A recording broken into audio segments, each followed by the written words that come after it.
Sometimes the most innocent nights can take the darkest turns. This story is about one such night, a seemingly harmless campout that became a haunting memory no one could forget. When I was a kid, we lived in Georgia, in a house with a backyard so big it felt like an endless playground. Our yard stretched over 2 acres, surrounded by dense woods that hugged 3 sides of the property. It was the perfect spot for endless games and adventure. There was a trampoline in one corner, a hot tub, an above-ground pool, and plenty of open grass to play anything we wanted. That yard was my kingdom. One Friday night, when my friends Mike, Michael, Jason, and I were in 6th grade, we decided to have a sleepover camp out in my backyard. Our parents all agreed, and by 5 p.m., we were out there, running wild, laughing, and playing like we didn't have a care in the world. We played soccer and baseball until we were sweaty and out of breath, then filled up on pizza as the sun started to set. Finally, it was time to set up the tents. We had 2 of them, big enough for each pair of us to sleep in. As the darkness crept in and the backyard lights glowed dimly, we were ready for our favorite game, manhunt. We paired off, Mike and I hiding first, while Michael and Jason hunted. I slipped under the trampoline to hide, my heart pounding with excitement as I lay in the shadows, watching Michael and Jason searching the yard with flashlights. I waited for the right moment to creep closer to the house, my eyes on the hot tub, which sat just a few steps from the back door. And then, just as I started to move, a trash bin on the side of the house rattled and nearly tipped over. Instinctively, I froze. The motion-activated light by the house flicked on, casting a harsh beam that sliced through the darkness. That's when I saw him. A tall figure dressed in dark clothes was lurking just beyond the edge of the light. He was speed-walking away, straight into the woods, disappearing into the shadows. I bolted out from under the trampoline, calling off the game. My friends and I ran to tell my dad, and he came out, flashlight in hand, searching the edge of the yard and the street. But there was nothing. No cars, no sign of anyone. My dad insisted we sleep inside. We didn't listen. After playing a few games on my PlayStation, we started talking, convincing each other it was just some random guy. I mean, what were the odds he was still out there, right? So, against our better judgment, we went back outside and settled into our tents, giggling, whispering, trying to convince ourselves that everything was fine. The night was quiet. My friend Mike was already dozing off when I heard the softest sound. Footsteps, faint but growing closer. My heart stopped. The sound of grass crunching under heavy footsteps, getting louder, closer. Then the zipper of our tent began to slide open. I looked up, expecting to see my dad, but as I focused, I realized that this wasn't my father. It was him. A stranger, with an unsettlingly calm expression, his face just inches from mine, looking down into the tent. He murmured something, leaning closer. That's when terror exploded inside me and I screamed, a blood-curdling, desperate scream. Mike jolted awake and he screamed too. We tried to scramble out, but the man lunged, grabbing at our ankles, whispering for us to stay quiet. Panic set in. My mind raced, telling me to fight, to kick, to get away. Finally, he let go, startled by the chaos of our screams. We tore out of the tent, running toward the house as fast as our legs would carry us, calling out for my dad. He met us at the door, wide-eyed with shock as we burst inside, trying to explain what had happened between ragged breaths. The police arrived a short time later, lights flashing in our quiet neighborhood. They took our story, listened to every trembling detail, and filed a report. But the man was gone, vanished as quickly as he'd appeared. They assured us they'd keep an eye out, but we knew the truth. He was just another shadow that had slipped back into the night. From that night on, the backyard never felt the same.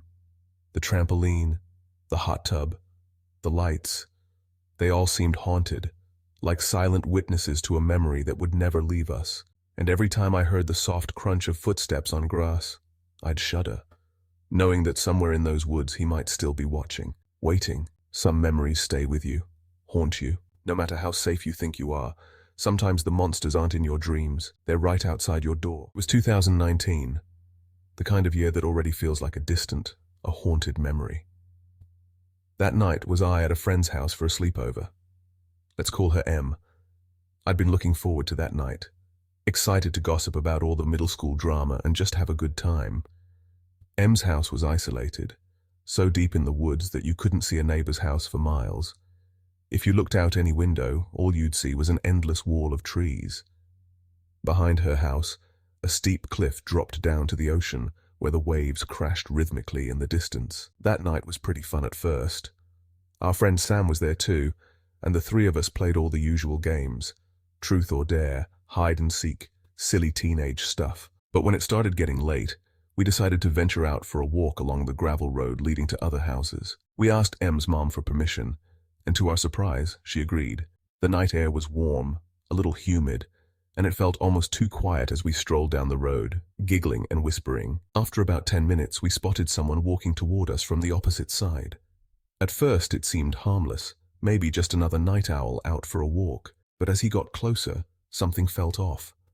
He was wearing thick, bulky clothes like he was dressed for a snowstorm, even though it was a balmy 60 degrees. And then, that smell, this nauseating, putrid stench washed over us as he passed, a smell so thick and vile that we could almost taste it. Sam gagged and ran into the woods, nearly throwing up. We decided to turn back, hoping to put as much distance as possible between us and that revolting stench, but as we walked away, I felt a prickle of unease down my spine.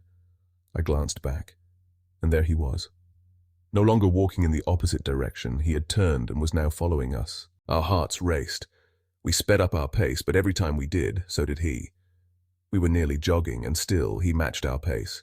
And then, in a horrifying moment, Sam looked back and let out a scream that could have shattered glass. We turned around to see him sprinting toward us, his eyes wild, and in his hand, something sharp glinting under the dim light. A knife. We didn't need to think twice. We broke into a full sprint, screaming as we bolted back to Em's house. Once we finally slammed the door behind us, we collapsed in the living room, gasping for air. We didn't tell Em's parents. They were already asleep, and we didn't want to wake them. We told ourselves we were just overreacting, that it was probably nothing. Hours passed, and around 2 a.m., we'd managed to settle down. We were watching a horror movie, trying to shake off the fear and laugh at ourselves for getting so freaked out. Now, Em's house had large windows on the back wall, facing the cliff and the ocean. I was sitting on the couch right by one of those windows, and every now and then I'd glance outside, unable to shake the feeling that we weren't alone. The view was pitch black, with only the faint glimmer of the waves below. Suddenly I heard faint footsteps outside, just beyond the window. I mentioned it to Em, and she shrugged, saying it was probably just a deer. Apparently she'd been feeding one for years, and it often came up to the window looking for food. Relieved, I leaned closer to the glass, hoping to catch a glimpse of the deer. But as I peered into the darkness, I saw nothing, just an empty yard, the wind barely stirring the leaves. I shrugged it off, though the unease lingered. We went back to watching our movie, but a strange tension hung in the air. Eventually, we decided to call it a night, turned off the TV, and curled up in our sleeping bags. Em and Sam fell asleep almost immediately, but I lay there, staring up at the ceiling, every creak and rustle outside making me jump. I couldn't shake the feeling that something was out there, lurking just beyond the edge of the woods. I finally got up, glanced out the window, and that's when I saw it. A shadow moved just beyond the trees, shifting in the faint moonlight. My heart dropped. I grabbed a flashlight and shone it in the direction of the movement, my pulse thundering. The light fell on the man from earlier, but this time he wasn't wearing the heavy coat. He was shirtless, standing motionless at the edge of the tree line, staring right at me. I stumbled backward, frantically trying to wake up Sam, and Sam opened her eyes groggily, clearly annoyed. When I pointed to the window, he was gone. She gave me a frustrated look, mumbling that I was just imagining things, and went back to sleep. But I knew what I'd seen, and I wasn't about to let my guard down. I stayed awake, every sense on high alert, as the hours crawled by. Around 4:30 a.m., just as I felt myself drifting off, I heard it. A knock at the door. It was soft, almost polite, but in the silence of the house it sounded like thunder. I froze, not daring to move, every instinct screaming at me to ignore it. But curiosity got the best of me. I crept to the door, heart pounding, and peered through the peephole. There was no one there. I stumbled back to the couch, thrown my blanket over my head, trying to block out the mounting dread that had settled in my gut. I must have dozed off because the next thing I knew, I was waking up in a cold sweat, my body shaking uncontrollably. And that smell, it was back, thick and nauseating, clinging to the air like a rotten fog. I sat up, stomach churning, and as I did, I heard footsteps. They were slow, deliberate, moving closer and closer. I flipped on my flashlight and saw him, the man standing in the corner of the room watching me with those cold, empty eyes. His skin was pale, almost translucent in the dim light, and his mouth twisted into a sick smile as he took a step forward. I screamed, and in that instant Em and Sam jolted awake, their terrified cries filling the room. As if our screams broke some spell, he bolted out of the house, vanishing into the night. Em's parents came rushing down the stairs, and after hearing our panicked explanations, Em's mum called the cops. Her dad grabbed a shotgun and went down the road to see if he could find any trace of the intruder. The police arrived and took our statements, but I could tell they didn't quite believe us. They reassured us, saying they'd patrol the area, but deep down I knew that wouldn't be the end of it. The image of that man's face haunted me long after that night. It wasn't until weeks later that I learned the truth.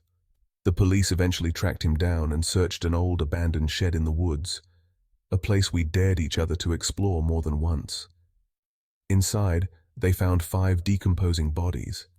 The smell that had clung to him that night was the stench of decaying flesh. And I realized then, with bone-chilling clarity, that if things had gone just a little differently, if we hadn't run fast enough, if we'd stayed out a moment too long, we would have ended up in that shed too. I work in risk management for a major bank in Manhattan, where the fast pace and stress can lead people to some unusual personalities. In 2019, a guy named Sebastian transferred to our office, and from the moment I met him, he seemed larger than life, constantly laughing, cracking jokes, always the center of attention. Happy hour was his stage, and we all quickly got used to his wild stories about his travels, celebrity encounters, and whirlwind romances. He was entertaining, sure, but as I got to know him better, I started to suspect his stories were more fantasy than fact. Still, he was easy company, so we continued hanging out now and then. Then, one day, Sebastian invited me to his family condo in St. Pete Beach, Florida. His mom, apparently wealthy, owned the condo along with homes in Beverly Hills and Colorado. He insisted it would be a fun getaway. I decided to bring my younger brother Tyler along for the trip, figuring it would be more relaxed if he was there too. When we arrived in Florida, I finally met Sebastian's sister at the airport. She was odd. She had a quirkiness I couldn't quite put my finger on, something that felt a little unsettling. The condo itself was spacious with 3 bedrooms, which was impressive, though the vibe of the place felt strangely off. That first night, we headed to some beach bars. It was a laid-back older crowd, but Sebastian was pounding shots like there was no tomorrow. His behavior quickly turned aggressive. He was hitting on every woman in sight, crossing lines in ways that made everyone around visibly uncomfortable. Tyler and I laughed it off at first, but then it became embarrassing, even disturbing. When a larger guy confronted him about talking to his girlfriend, I had to step in and apologize on his behalf to avoid a fight. Instead of calming down, Sebastian shoved me, calling me a traitor for not having his back. His sister didn't say much, but I caught her looking at him with a worried expression. Sebastian stormed off back to the condo, leaving us there. Tyler and I decided to stick around, and we even met a couple of girls who invited us to meet up later. But I couldn't shake the feeling that something was wrong. So we eventually headed back to the condo, hoping Sebastian had cooled down. When we walked in, I expected him to be angry, but instead he leapt off the couch with an exaggerated grin, excitedly asking if we were ready to go out. It was as if the earlier incident never happened. But when I mentioned the girls we'd met, his smile vanished. Tyler, trying to lighten the mood, joked that the girls had come up to us after he left. Big mistake. Sebastian's face twisted in anger, and he stormed to his room, slamming the door so hard the walls shook. I whispered to his sister, "Is he always like this?" She stared back, her face unreadable, then replied coolly, "Like what?" The rest of the night felt off-kilter. Tyler and I went to our room to talk about what had happened. After some time, we heard slow, deliberate footsteps outside our door. They stopped right in front of us. I whispered to Tyler that Sebastian was standing right outside, listening. The footsteps remained for what felt like an eternity before fading away, only to be replaced by a low, disturbing laugh coming from the living room. Curious and unnerved, I cracked the door open to see him. There, in the dim light, Sebastian was standing in the corner, his head lowered, talking to himself, his words slurring into an eerie, guttural laugh. I could just make out him muttering my name, calling me an idiot, a traitor, things that didn't make sense but sent a chill down my spine. I quickly closed the door and returned to Tyler, both of us shaken. We tried to sleep, but around 3 a.m. I jolted awake, sensing someone in the room. I sat up, and there was Sebastian, standing by the door, his silhouette eerily still. He looked at me, his eyes unfocused, and without warning, he lunged at me, hands outstretched as if to strangle me, screaming accusations of betrayal and hatred. Tyler jumped from his bed, grabbing Sebastian and pulling him off me. As he stood in the corner, panting, he screamed that we were mocking him, trying to ruin him. The look in his eyes was pure, raw rage, something more animal than human. There was no reasoning with him. Tyler and I grabbed our things, not caring that it was the middle of the night. We called an Uber and left, staying at a hotel until our flight back on Sunday. For the next few weeks at the office, Sebastian wouldn't look at me. He kept his distance, and eventually, he transferred to another location. I never heard from him again, but I still remember that night, standing in that dark condo, feeling as though I was face to face with someone or something monstrous. Whatever fractured part of Sebastian had surfaced that weekend, it left me with a cold dread that I've never been able to shake. There's something about childhood memories that seem so innocent, almost magical. I remember mine like snapshots frozen in time, especially the summers in our big backyard in Georgia. We had 2 whole acres of land, framed on 3 sides by dense woods that stretched endlessly. To me, it was like my own kingdom, complete with a trampoline, a hot tub, and an above-ground pool. My friends and I would spend countless hours out there, chasing each other across the grass, completely lost in our little world of adventure. One particular Friday night stands out from all the others. I was in 6th grade, and my friends, Mike, Michael, and Jason, had come over for a backyard sleepover. We were unstoppable, running wild, laughing so loud it seemed we could shake the trees themselves. We played soccer until we were exhausted, then ate way too much pizza as the sun dipped behind the horizon, casting long shadows over the yard. As night settled in, we set up 2 tents. The excitement crackled in the air, and the faint glow from the backyard lights cast eerie shapes against the trees. We were ready for our favorite game, Manhunt. Mike and I paired up as the hiders while Michael and Jason would hunt. I slid under the trampoline, barely breathing, feeling my heartbeat echo in the still night.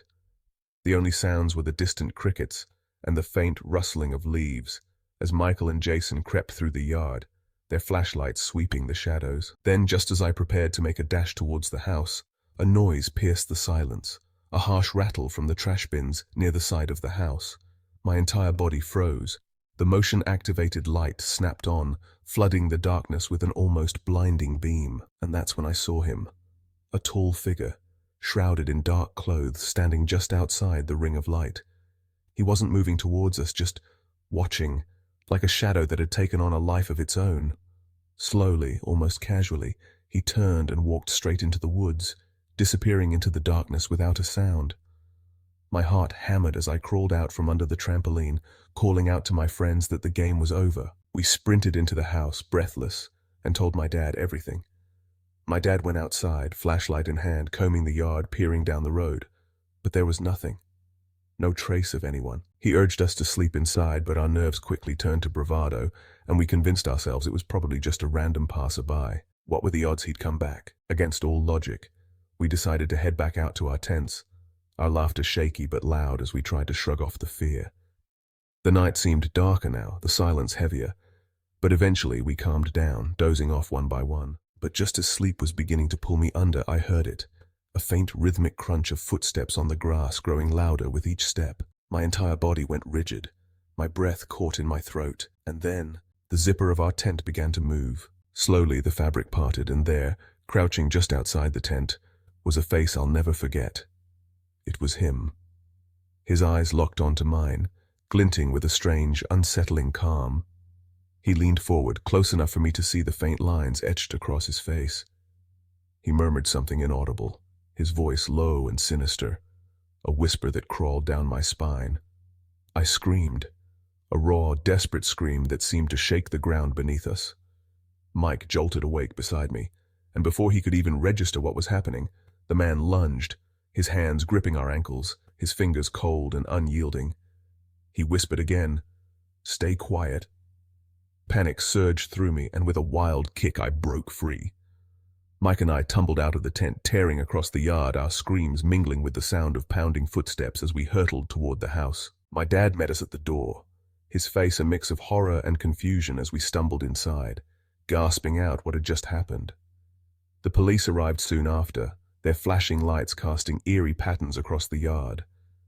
They searched, took our statements, and reassured us that they'd keep an eye on the area. But deep down we knew they wouldn't find him. He was a shadow that melted into the night, slipping back into the woods without a trace. From that night on, my backyard was never the same. The trampoline, the hot tub, even the familiar backyard lights, they all felt like silent witnesses, haunted by the memory of that man's face, his voice, his hands. And every time I heard the faint crunch of footsteps on the grass, my stomach would twist with dread, as if he might be lurking just beyond the trees, watching, waiting. Some memories cling to you, like a shadow you can't shake. And sometimes the monsters aren't just in your dreams. They're standing right outside your door, waiting for the perfect moment to step into your world.